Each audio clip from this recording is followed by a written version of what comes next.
Well, what do you know, YouTube? What do you know? I'll tell you what I know. Yesterday marked my 90 days since I sat down in the orientation office and signed that little contract stating that I was going to haul Schneider freight. So I figure what a better time to do a little a little review, a little pros and cons review. So let's get to it. First off, I want to say that this is a review of the IC side. I don't know nothing about the company side. Also, I do dry van, so I don't know nothing about the tanker side.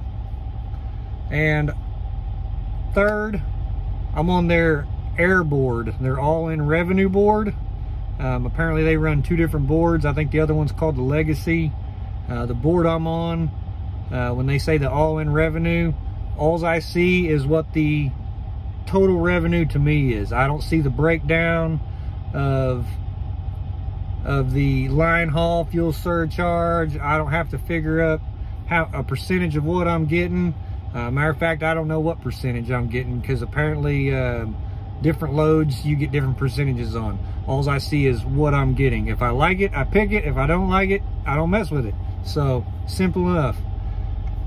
So also, I want to add that this video might get a little lengthy, so I'm gonna break it up into two parts. This one will be the pros. I'll do a second part, will be the cons. So without before I sit here and stretch this out before I even get into it, so let's just get started. All right, so the pros, these are all my opinion too. So, and some stuff I kind of see it two ways. I see a pro and a con on some things, so you may hear some things more than once. You know, you may hear it on the con side also. So pro is you're self-dispatched. For me, that's good. I know freight lanes. I've been doing, you know, I kind of have an understanding of how to run my truck for the most part. I say I mean, I do know how to run my truck, but anyway, that's a good thing for me.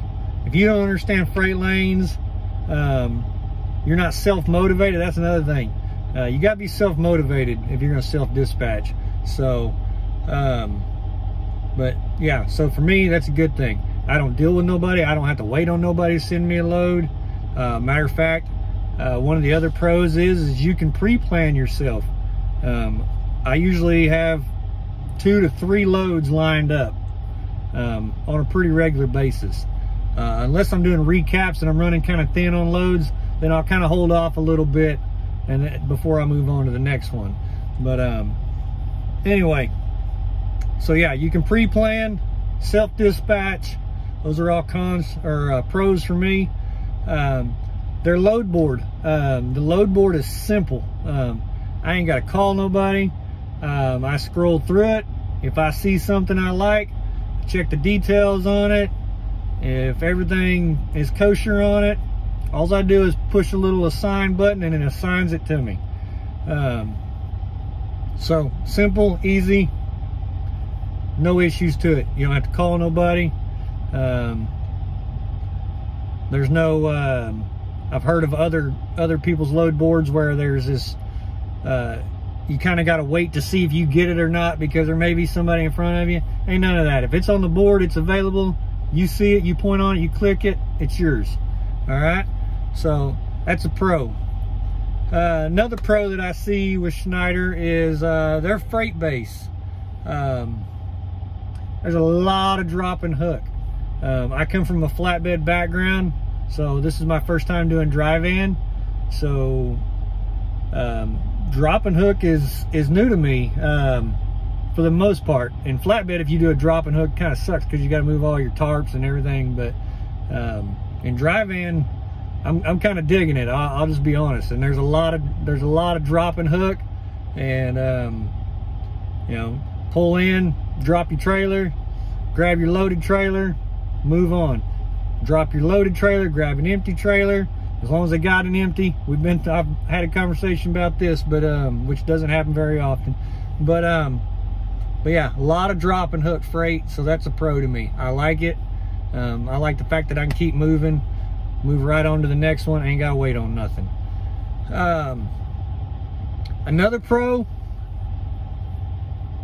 depends on how you look at it. Most of their freight that I've been seeing, solo freight, is everything that I see anyway is east of I-35. Picks up east of I-35, drops east of I-35. It all stays kind of in that area. I've seen I'd say maybe 2 or 3 loads. Like I saw one out of Michigan one time going to Washington.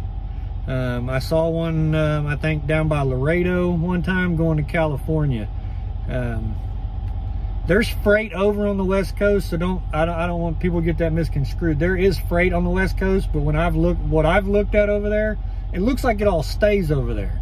So if you're on the West Coast, they have freight, but it looks like it kind of just stays over in the Western 11. Everything on this side, from what I can tell, stays on this side. So so that's a pro. You know, I leave the house and you know, I just go east and I stay over here, and then I make my way home. So all the freight that I've been seeing about it's all solo freight. I think they have a different board for their team trucks. So like the maximum miles that I see on freight is about 1,000 to 1,200 miles. Not saying that there's not any 1,500 mile loads out there, but most of it's, you know, short runs.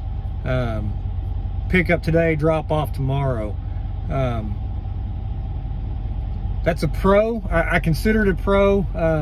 It's not how I like to run, to be honest. I don't like to pick up today and drop off tomorrow.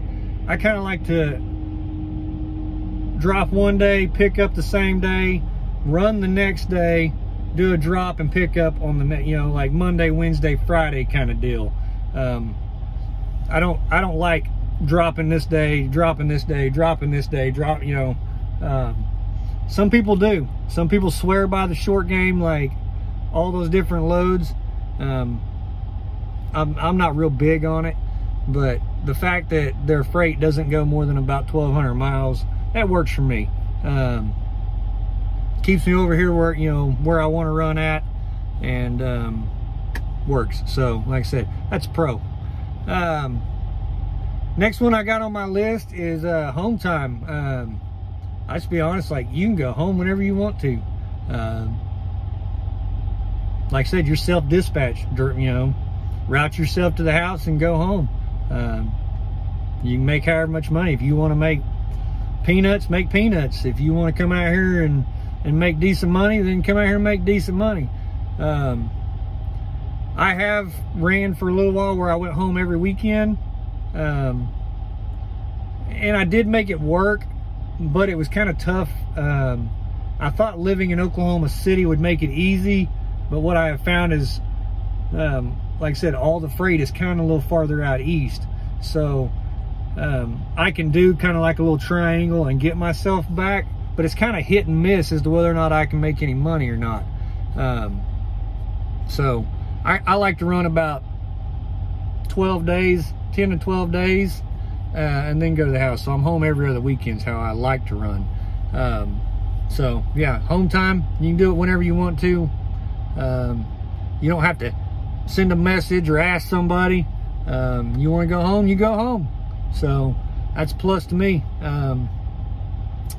Next one I got on my list is Schneider's got a lot of terminals. I'm not familiar with all of them yet. I know there's a list somewhere. I know they gave me one in orientation, and I need to find it again. So far I've only utilized a few of them, but the fact that they have them and that gives you places to park whenever you're in, you know, some of the bigger metropolitan areas is real nice. One that I utilize a lot is there's one on the southwest or southeast side of Dallas.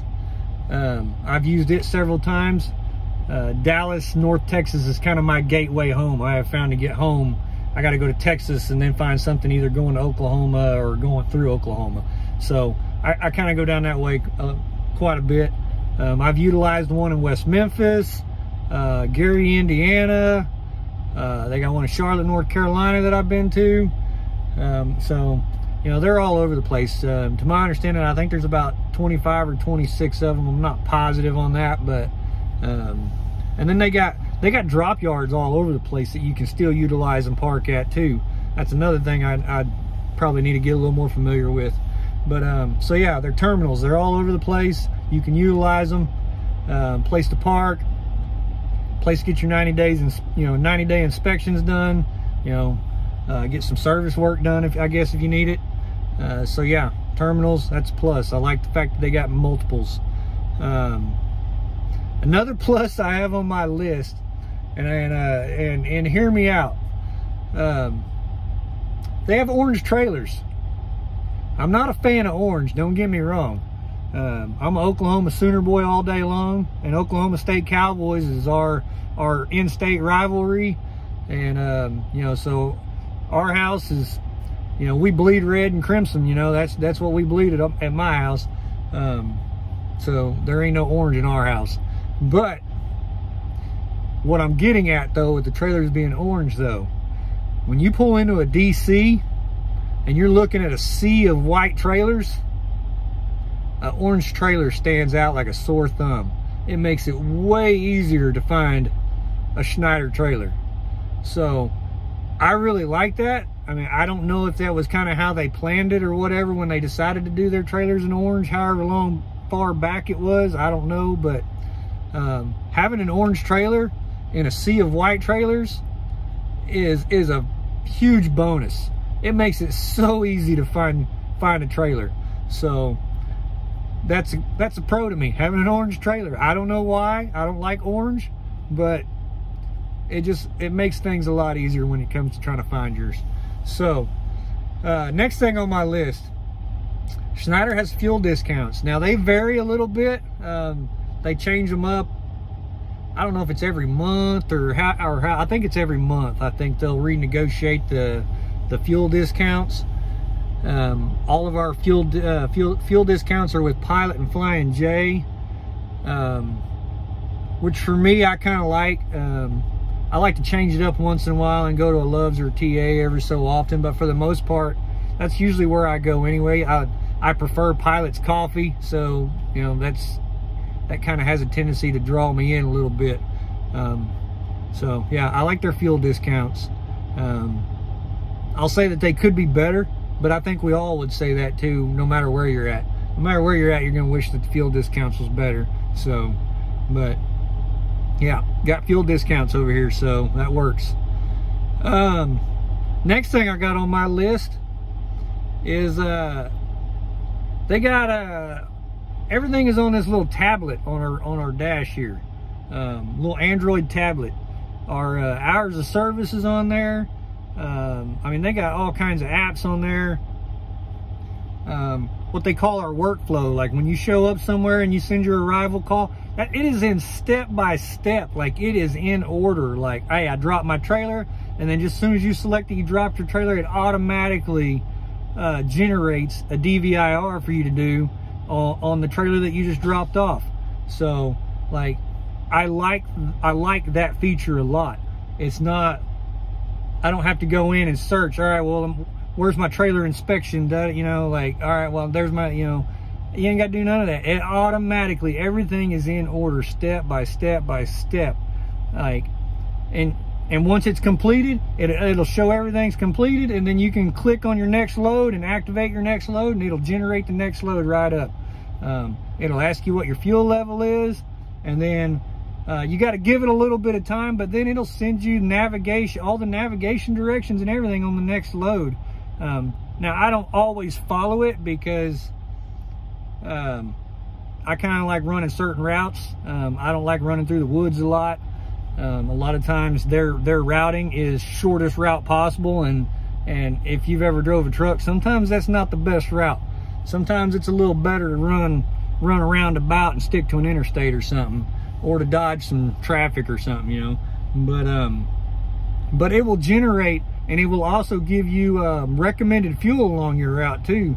So that kind of helps too. Like, I always cross-reference it, because some truck stops I don't like going to.